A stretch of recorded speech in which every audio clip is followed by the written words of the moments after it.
So today we're going to finish up our discussion on frost seeding.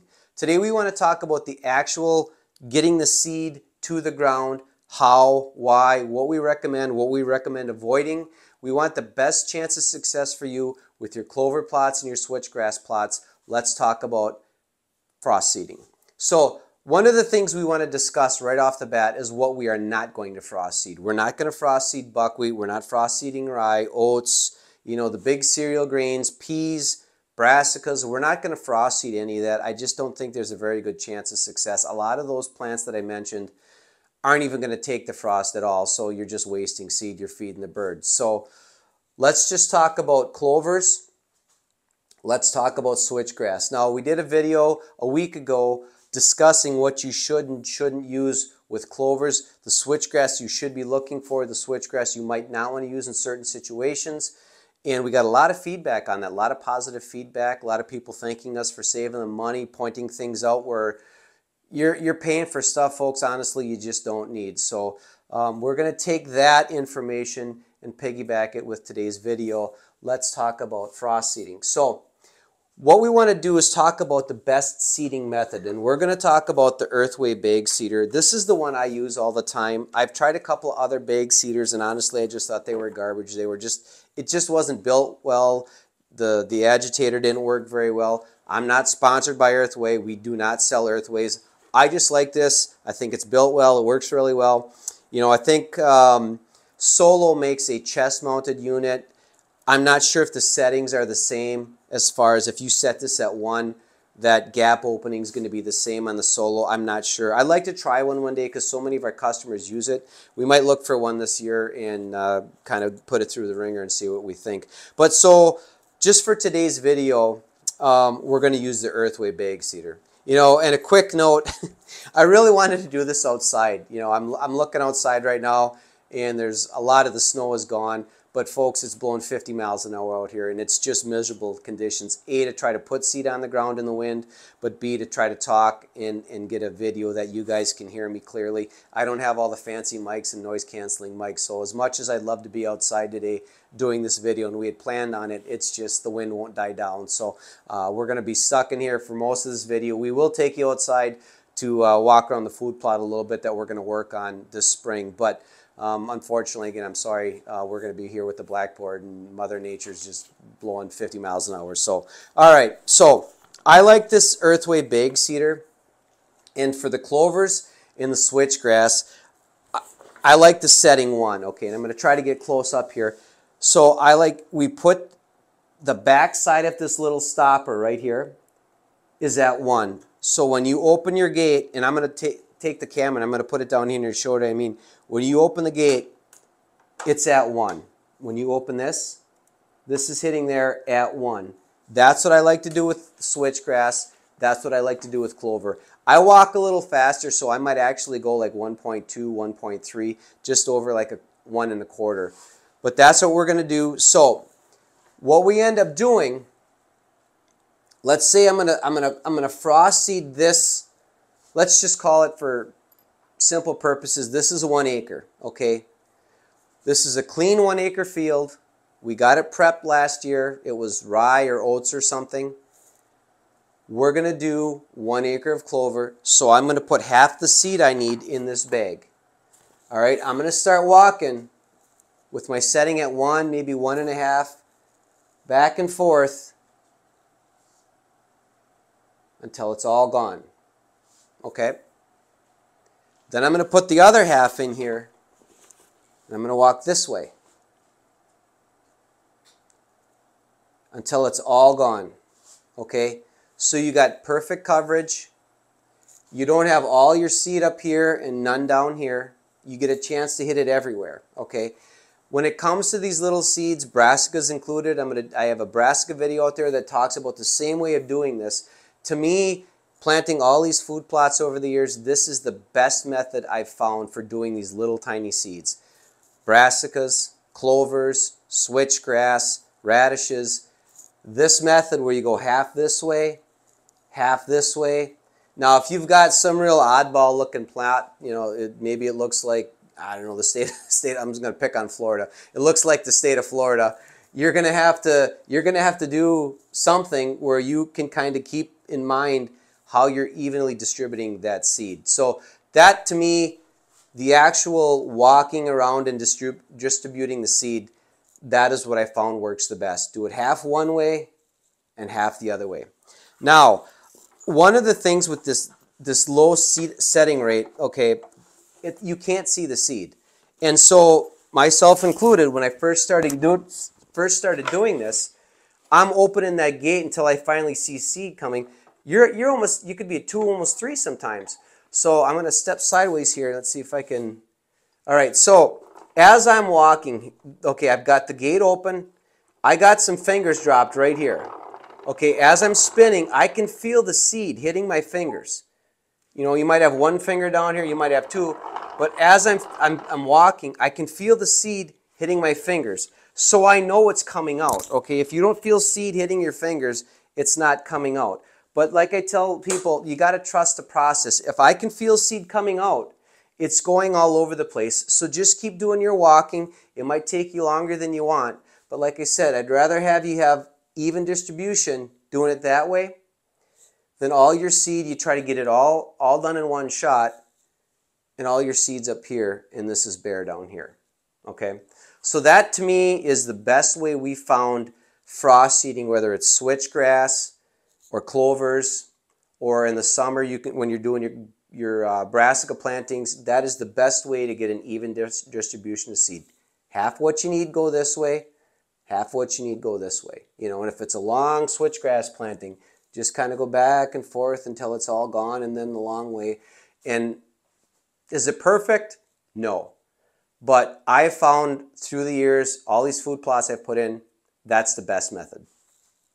Now, additives. I've had a lot of people say, John, can I do clover with kitty litter? Can I do clover at a gentleman? I think it was yesterday. Sawdust. I'd never heard of that before, but gosh, no, you really don't want to do that. Anything bigger than that seed, and here's why. And I'll go back to this bag, okay?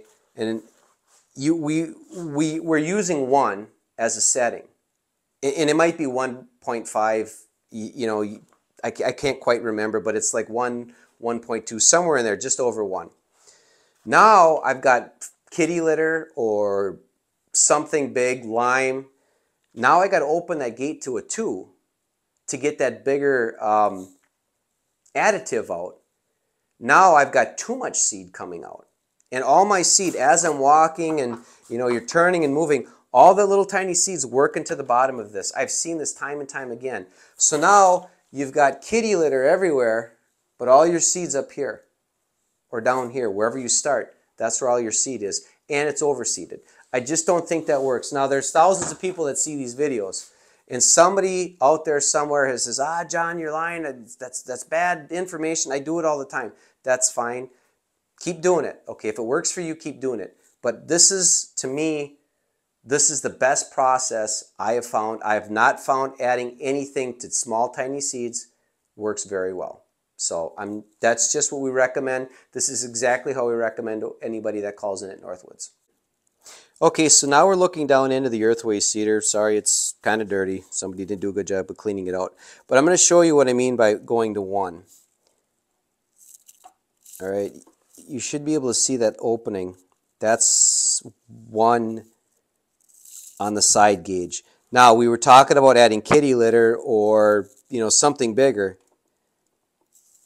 That's 2 right there.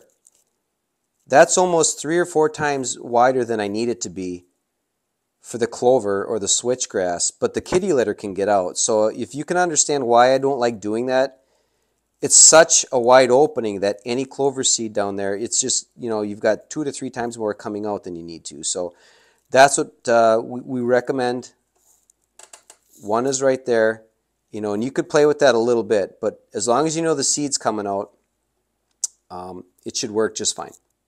Okay, so now I'm going to show you the side where we actually set the levers. So this is in the closed position. Okay, now you open it and drop it down. Once it hits that stop is set at 1. That's, you see that little tiny line right above my finger? That's 1.5. That's 2. Right there, it's set at 1. Okay, and if you feel that you need a little bit more seed coming out, you can back it off to 1.5. But the thing is, you need to make these adjustments before you put your seed in, because you have to open the gate to slide this back to see what you're doing. So, but that's one right there. That's closed. All right, so we're in our backyard food plot right now. We're standing in the fall forage portion of it. We've got brassicas to the right, and then down towards the woods where the leaves are, that's our clover blend plus chicory. We're going to go down there and talk about that in a minute. But I want to show you how clean this is. A few radishes here and there. But one of the things that we're looking and seeing is not a lot of clover. Now, we put red clover down here in the fall, and they've picked it clean. So what we're going to do is come back and frost seed red clover. I'm not doing it today because it's so windy. It's so hard to control seed. But what we want to do is, you see how nice and clean this is. There's a lot of, oh, there's some, leaves from the food plot screen in here. There's oats everywhere. We did a heavy planting of oats in here. But this is, by and large, this is ready to go. I would probably, because we put red clover in, and I know it's going to come back, we'd probably do about 7 to 8 pounds an acre in here. Now, if this was bare ground that was just oats and rye, I'd probably drop, if it was a clover blend, I'd do probably 10 pounds an acre. Red clover I'd do for a plow down, I'd probably do 10 to 12. Because the thing with frost seeding is you might lose some to birds, you might lose some to rodents, you might lose some, okay? But that's just one thing you want to keep in mind with your frost seeding. If it's bare ground, you might, a bare plot meaning like this, there's thatch but there's no clover, you'd probably bump that rate up a little bit. But there is red clover in here, so we're going to probably go at about 6 pounds an acre. I want a nice thick lush stand for next year's brassica planting. HD food plot screen still standing, February 7th.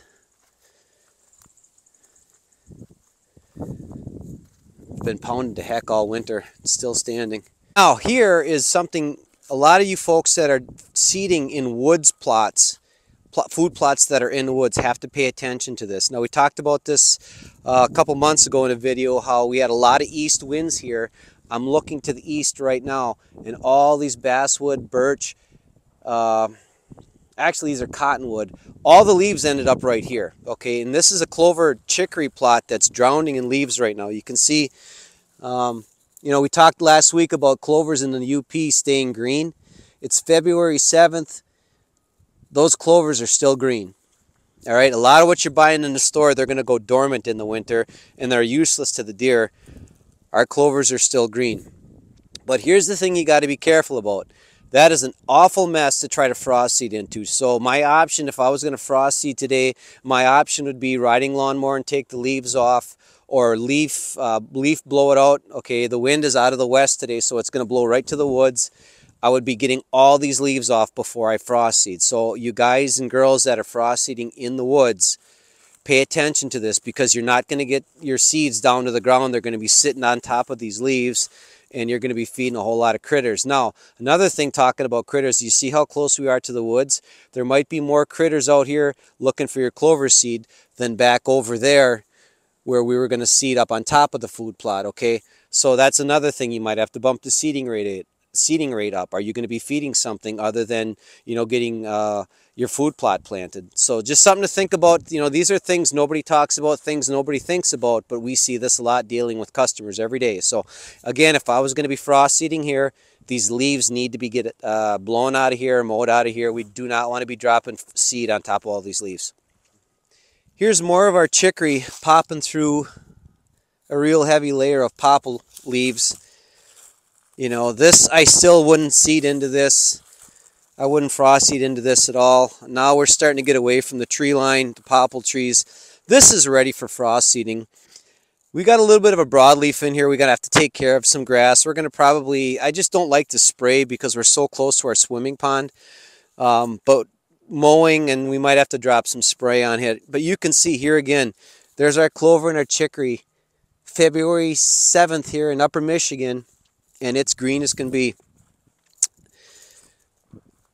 But this right here is ready to frost seed. If I was frost seeding into this, this looks really bad and it looks really thin. But, You know, the deer have absolutely mowed this to the ground. There's nothing, you know, not much left. They're in here every night eating. That's why there's hardly anything showing. We're going to probably drop a couple of pounds of clover chicory on this strip right here. But this is ready to be seeded. There's not a lot of leaves. Ground's pretty bare. And then we might have to come in and do some mowing on these grass and broadleaves. Really, like I said, I'm really not interested in spraying. You know, this is our swimming pond right here. I'm not that far away, but if we have to, we end up probably in late August when we're done swimming. But this is ready to go right here. And there you have it. Hopefully you got something today that'll help you with your frost seeding projects this spring. You know, like we said before, it's mostly clovers and it's mostly switchgrass. There really isn't anything else you can frost seed. I know our forbs and forage you can frost seed, and we're going to get into that at a later date. But, you know, we're here to help folks. This isn't really an entertainment channel. You know, this is more educational. You're not going to see giant deer and all this and that everybody else is doing. This is education. I think this is a video that needed to be done on the actual method of using an earthway bag seeder, the actual method of why we like breaking up the planting, you know, half one way, half the other way. We're trying to help people. We're trying to get you guys the best chance of success on your food plots. Thanks so much for watching, folks, and we'll see you in a few days.